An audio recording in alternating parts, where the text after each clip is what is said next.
Hi மக்களே, மேக சந்தேசம் serial நேற்று எபிசோடு பார்க்கலாம். அதாவது கோர்ட்டுக்கு கூட்டிகிட்டு வராங்க செர்ரியே. அதை பார்த்த உடனே மீரா அழ ஆரம்பிச்சிடுறாங்க.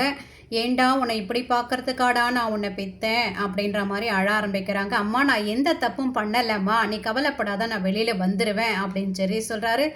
சேம் டைம் பூமி சொல்கிறா, கவலைப்படாதீங்க, அழாதீங்க அத்தை, எப்படி இருந்தாலும் நான் செரியை வெளியில் கொண்டு வந்துடுவேன் அப்படின்னு அவ சொல்கிறா. என்ன பூமி, அண்ணா கிட்ட விஷயத்த சொல்லிட்டியா அப்படின்னு செர்ரி கேட்க அவள் அமைதியாக இருக்கா. எனக்கு அவர்கிட்ட சொல்கிற வாய்ப்பு கிடைக்கல செர்ரி, ஏன்னா அவர் பூரியோட கல்யாண டென்ஷனில் இருக்காரு. இப்போ ஒரு மாப்பிள்ளை பார்த்துருக்காரு, அந்த மாப்பிள்ளை மூலயமா எந்த ஒரு பிரச்சனை வராமல் இருக்கணுன்றதுக்காக அவர் அதுலேயே கான்சன்ட்ரேட் பண்ணிட்டு இருக்காரு. அதனால நான் அவர்கிட்ட சொல்லலை செர்ரி அப்படின்னு சொல்ல, இப்படி அவர்கிட்ட சொல்லலைன்னா இப்போ இந்த கேஸ் என்னை உள்ளே கூட்டிகிட்டு போனாங்கன்னா எனக்கு என்ன தண்டனை வாங்கி கொடுப்பாங்கன்னு தெரியல. இப்படி நீ சொல்லியிருந்தா அண்ணாவே இது எல்லாமே பார்த்துப்பாரு இல்லையா அப்படின்னு அவரும் கோபத்தில் சொல்ல, கவலைப்படாதரா, பூமி ஒரு லாயரை பேசியிருக்கா அப்படின்னு கேபி சொல்கிறாரு. எடுத்த கேஸில் எந்த கேஸ்லேயும் அவள் தோத்துதான் சரித்திரமே இல்லை, நீ கவலைப்படாத அப்படின்னு சொல்கிறா. இவ பேசிகிட்டு இருக்கும் போதே கார்ல இருந்து இறங்கி வராங்க நட்சத்திராவும் அபூர்வாவும். அபூர்வா செர்ரி கிட்ட வந்தவனே நடிக்கிறாங்க.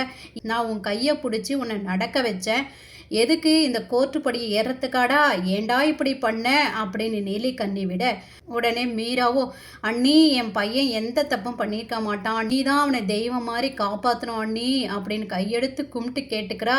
மீரா செஞ்சதெல்லாம் உங்கள் அண்ணி, இதுக்கு மேலே என்ன செய்ய போகிறாங்க அப்படின்னு கேபி சொல்ல, என்ன கேபி எப்போ பார்த்தாலும் ஏன் மேலேயே பழிய போட்டுட்ருக்க, இவன் ஏன் மருமகன் அப்படின்னு சொல்ல, உடனே பூமியும் உன் பொண்ணுக்கும் அவருக்கும் விவாகரத்து வாங்கறதுக்காக தானே இப்படி பண்ணிக்கிட்டு இருக்க அப்படின்னு சொல்ல, நீ வாயை மூட்ரி, அவனுக்கு எனக்கு இருக்கிற பந்தத்தை உனக்கெல்லாம் சொல்லி நான் புரிய வைக்கணும்னு அவசியம் கிடையாது. இவங்க ரெண்டு பேரும் மேட் ஃபார் ஈச் அதராக இருக்கணும்னு ஆசைப்பட்டவளே நான் தான் ஃபர்ஸ்டே, அப்படி இருக்கிறவ இந்த மாதிரிலாம் நான் பண்ணுவேனா அப்படின்னு சொல்ல, உடனே நட்சத்திராவோ அம்மா கெட்டின பொண்டாட்டி வீட்டில் இருக்கும்போது இன்னொரு பொம்பளையோட சுகமாக இருக்கணும்னு நினைக்கிற ஆம்பளையோட நான் வாழ விரும்பலம்மா அப்படின்னு சொல்ல, இல்லை நட்சத்திரா, நீ எல்லாம் அப்படி பேசக்கூடாது, எப்போவுமே புருஷனுக்கு பொண்டாட்டி சப்போர்ட்டாக இருக்கணும், அப்பப்போ புருஷன் பண்ணுற சின்ன சின்ன தப்புகளெல்லாம் நம்ம அட்ஜஸ்ட் பண்ணிட்டு போகணும் அப்படின்னு அவங்க முன்னாடியே அட்வைஸ் பண்ணுறாங்க நட்சத்திராக்கு. உடனே செர்ரி பக்கம் திரும்பி, டே செர்ரி, உன்னை வெளியில் கொண்டு வரதுக்காக நான் எவ்வளவோ போராடினேன்டா, ஆனால் உனக்கே தெரியலையா உன் மாமாவோட வார்த்தையை மீறி நான் எதுவும் செய்ய மாட்டேன்னு. உங்கள் மாமா இதில் ரொம்ப கண்டிஷனாக இருக்காருடா, அவன் தப்பு பண்ணியிருக்கான், அவன் தண்டனை அனுபவிக்கணும்னு சொல்கிறாருடா, அவரை மீறி என்னால் ஒன்றுமே பண்ண முடியாது, உனக்கும் தெரியும் இல்லையாடா அப்படின்னு நீலிக்கண்ணி வடிக்கிறாங்க. இதெல்லாம் கேட்டுட்டு இருந்த செர்ரிக்கு பயங்கரமான எரிச்சல், வெட்ட அடிச்சிருவாரு. ஆனால் என்ன பண்ணுறது, ரெண்டு கையும் விலங்கு போட்டு மாட்டியிருக்காங்க. மீரா உனக்கும் தெரியலையா, உங்கள் அண்ணன் பேச்சை மீறி நான் எதுவும் பண்ண மாட்டேன்னு தெரியும் இல்லையா அப்படின்னு உடனே மீரா ஆமா அண்ணி அப்படின்றாங்க.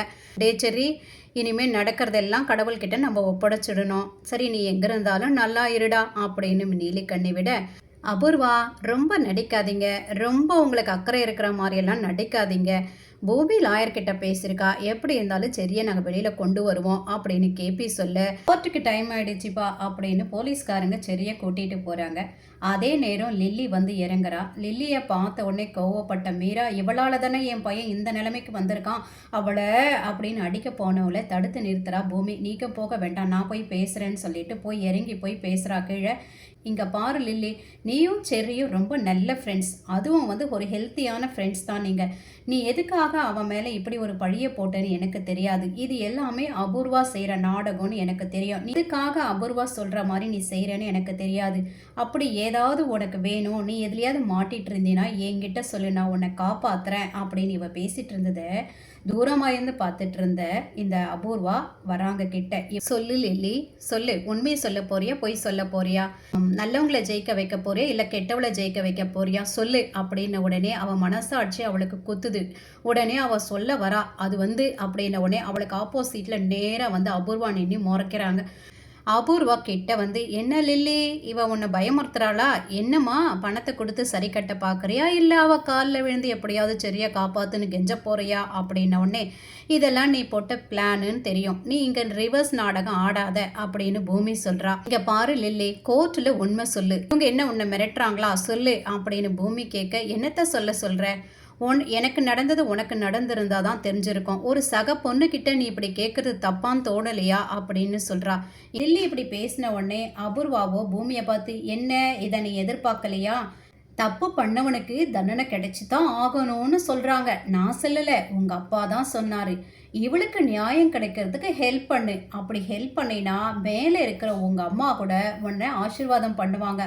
அவங்க மனசும் சாந்தி அடையும் அப்படின்னு இவங்க சொல்ல அங்கேருந்து லில்லி போயிடுறா.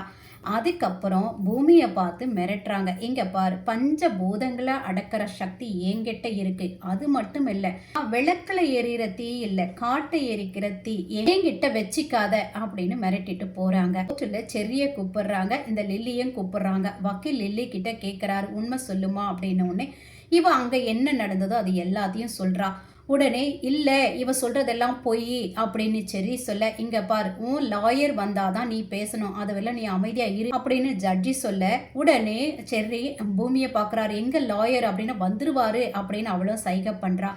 அதுக்கப்புறம் இல்லை பொய் சொல்கிறா அப்படின்னு சரி சொல்ல, உடனே அந்த லில்லி வக்கீலுக்கு சொல்கிறாரு, அப்போது அவள் தான் உன்னை கெஸ்ட் ஹவுஸுக்கு கூட்டிகிட்டு போனா, அவள் தான் உன் மேலே விழுந்தா, அவள் தான் கத்தனா அப்படின்னு சொல்ல வரியா அப்படின்னு சொல்ல, ஆமாம் அப்படி பக்காவாக பிளான் போட்டிருக்கா அப்படின்னு சரி சொல்ல, ஷட் அப். இங்கே பாருங்க யுவர் ஆனர், இவனோட கேரக்டர் வந்து ரொம்ப ஒஸ்ட்டு. காலேஜ் டேஸ்லேருந்து என்ன நடந்ததோ அது எல்லாத்தையும் புட்டு வைக்கிறாரு இந்த லாயரு. இங்கேப்பா உன் லாயரே கூப்பிடுப்பா அப்படின்னு சொல்ல எல்லாருமே முழிக்கிறாங்க. லாயரே வரல. என்னம்மா பூமி, லாயர் என்ன ஆச்சு அப்படின்னு அழுதுகிட்டே இந்த மீரா கேட்க, வந்துருவாரு, இன்னத்துக்கு வந்திருக்கணும், என்னன்னு தெரியலையா அத்தை அப்படின்னு அவளும் குழம்பி போய் நிற்க, என்ன பூமி லாயருக்காக வெயிட் பண்ணுறியா? அந்த ஆளுக்கு பணத்தை வீசி எரிஞ்சிட்டேன், அந்த ஆள் இந்நேரத்தில் பணத்தை எண்ணிக்கிட்டு இருப்பான், அவன் வரமாட்டான் அப்படின்னு குசு குசுன்னு பேசுகிறாங்க நக்ஷத்ராவும் அபூர்வாவும். உடனே லில்லி லாயர் நீதிபதி கிட்ட சொல்கிறாரு, இவனுக்காக வாதாட எந்த லாயரும் வரமாட்டாங்க, ஏன்னா இவனோட கேரக்டர் அந்த அளவுக்கு கேவலமானது, தயவு செய்து இவனுக்கு என்ன தண்டனை சொல்லிட்டு அறிவிங்க அப்படின்னு சொல்றாரு.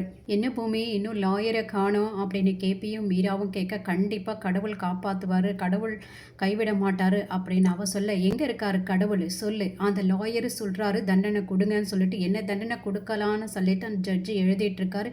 இங்க எங்க இருக்காரு கடவுள் அப்படின்னு தன்னோட ஆதங்கத்தை வெளிப்படுத்தி அழுதுகிட்டே இருக்காங்க மீரா. அப்போ நிரூபணம் ஆனதுனால இவருக்கு 10 வருஷம் தண்டனை அப்படின்னு சொல்லிட்டு கையெழுத்து போடும்போது, நீதிபதி சார் வக்கீல் இருக்காரு அப்படின்னு ககன் சொல்லிக்கிட்டே கோர்ட்டுக்குள்ளே ஓடி வராரு. லாயர் வந்த உடனே நான் தாமதமாக வந்ததுக்காக என்னை மன்னிச்சிருங்கன்னு சொல்லிட்டு உடனே எடுத்துக்கிறாரு. கிராஸ் கொஷின்ஸ் எல்லாம் நிறைய வந்து எஸ்பி சூர்யாவை கேட்குறாரு. அப்போனா நீங்கள் வந்து எப்படி எத்தனை மணி நடந்தது அப்படின்னு கேட்குறாரு. 12 மணிக்கு சார் அப்படின்றாரு. அப்போ வந்து ஃபஸ்ட்டு லில்லி வந்து கம்ப்ளைண்ட் கொடுத்த பிறகு அரெஸ்ட் பண்ணிங்களா, இல்லை அரெஸ்ட் பண்ணிட்டதுக்கப்புறம் லில்லி கம்ப்ளைண்ட் கொடுத்தாங்களா அப்படின்னு கேட்க, இல்லை நான் அரெஸ்ட் பண்ணதுக்கப்புறம் தான் லில்லி கம்ப்ளைண்ட் கொடுத்தாங்க அப்படின்னு. அப்போ எஃப்ஐஆர் எப்போ போட்டிங்க அப்படின்னு கேட்க, அப்புறம் தான் அப்படின்றாரு. என்னோட வக்கீல் கேட்குறாரு, சரிங்க சார் நீங்கள் இப்படி அரெஸ்ட் பண்ணிட்டீங்க, சரி ஏதாவது ஒரு வீடியோ ஃபோட்டோஸ் இல்லைனா வேறு ஏதாவது எவிடன்ஸ் வச்சுருக்கீங்களா அப்படின்னு கேட்க, இல்லை அப்படின்றார். அப்போது உங்கள் வார்த்தை மட்டும்தான் எவிடன்ஸாக இருக்குது இல்லையா இப்போது அப்படின்னு கேட்க, ஆமான்றாரு. சரி நீங்கள் போகலான்னு சொல்லிட்டு ஜட்ஜிக்கை பார்த்து சொல்கிறாரு, நீங்களே பார்த்தீங்க இல்லையா, இது எல்லாமே பிளான் பண்ணி தான் இவங்க பண்ணியிருக்காங்க. என்னோட கிளைண்ட்டு நிரபராதி, வேணும்னே அவரை மாட்டி விட்டுருக்காங்க, இந்த கேஸ்லேருந்து அவரை நீங்கள் விடுதலை பண்ணணும் அப்படின்னு சொல்ல, உடனே ஜட்ஜியோ சரி நோட்டட் அப்படின்ட்டு வேறு ஏதாவது சாட்சி இருக்கா அப்படின்னு கேட்க, உடனே லில்லியோட வக்கீல் சொல்கிறாரு, இது நேரில் பார்த்த ஒரு சாட்சி இருக்காங்க அப்படின்னு சொல்லி கூப்பிடுறாங்க. யாருன்னா அந்த கெஸ்ட் ஹவுஸ் வாட்ச்மேனை கூப்பிடுறாங்க.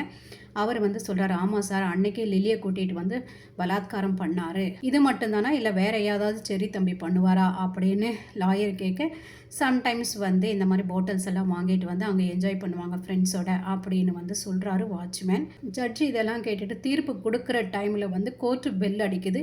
உடனே ஜட்ஜி சொல்கிறாரு, அடுத்த மாதம் 26ஆம் தேதிக்கு இந்த கேஸை நான் மாற்றி வைக்கிறேன் அப்படின்னு சொல்கிறாரு. இதோட இந்த எபிசோடு முடிச்சிருக்கு. நாளைக்கு வர எபிசோடில் பார்க்கலாம். தேங்க்யூ ஸோ மச் ஃபார் வாட்சிங்.